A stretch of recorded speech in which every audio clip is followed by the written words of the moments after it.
Hey everyone, this is Shabir and in this video I have an interesting topic to share with you all.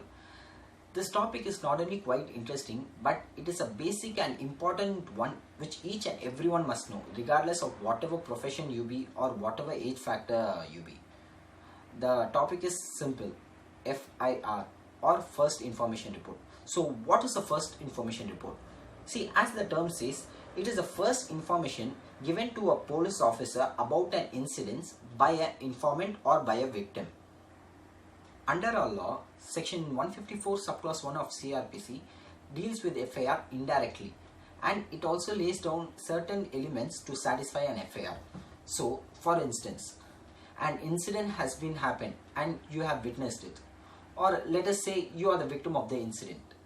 So what you have to do, you have to first approach the local station in the locality and you have to provide them the information, necessary information, and those information must be correct and it must be narrated in a full tense.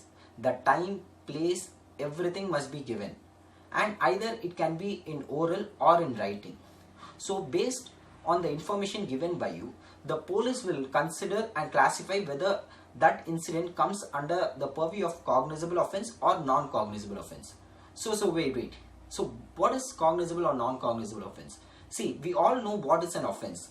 See, anything which is of criminal in nature is called an offence. We all know it as a blatant manner.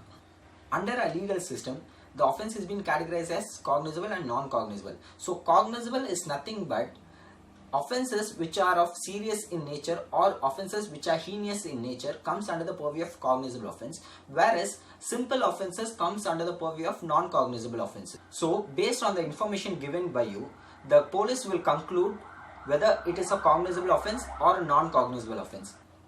If the offence is of a cognizable offence, the police will immediately file an FIR, or if the offence is of a non-cognizable offence, the police will give you a CSR. CSR is nothing but a community service report.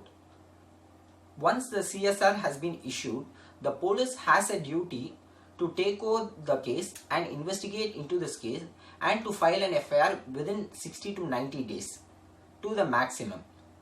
So on the other hand, if the offence is of a cognizable in nature, an FIR will be filed and registered. So what will happen once the FIR has been filed and registered?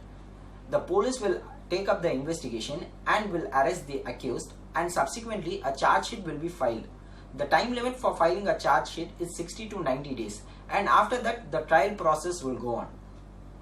So these are the basic elements which we need to know about the FIR. So in many of the cases, if you see, the police will refuse to file an FIR. It can be because of some political influence or by any background support. So what is the remedy for that? See, in most of the cases, the police will refuse to file an FIR, saying that though that incident doesn't come into their locality, I mean the jurisdiction.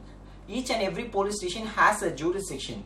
For example, if an incident is been happening in a place called Anna Nagar, and the victim or the informant is registering a case in another place, the police has no rights to refuse it. The police can take over that complaint and can transfer that complaint to the concerned police station having the jurisdiction.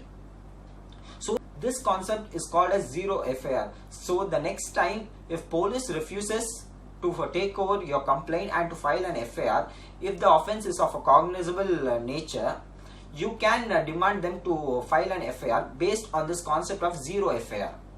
And if the police still refuses to file an FIR, you have many alternative remedies, which I will tell you. Firstly, you have to approach the local station to file an FIR, and it is the duty of the police officer to take up this case, and if he thinks that the offence is of cognizable in nature, he has to readily file an FIR in no time. And if he still refuses that, you can approach the superintendent of police. If you have no hope in this process, you can approach magistrate under provisions of CRPC and seek for a direction. The magistrate will direct the concerned police station or the concerned police officer to investigate and to file an FIR at the earliest as possible. So that's all as of now. It's always good to know the basics, especially concept like these, which are very vital and important in everyone's life. Hope you all like it. Stay tuned for the next video. Thank you.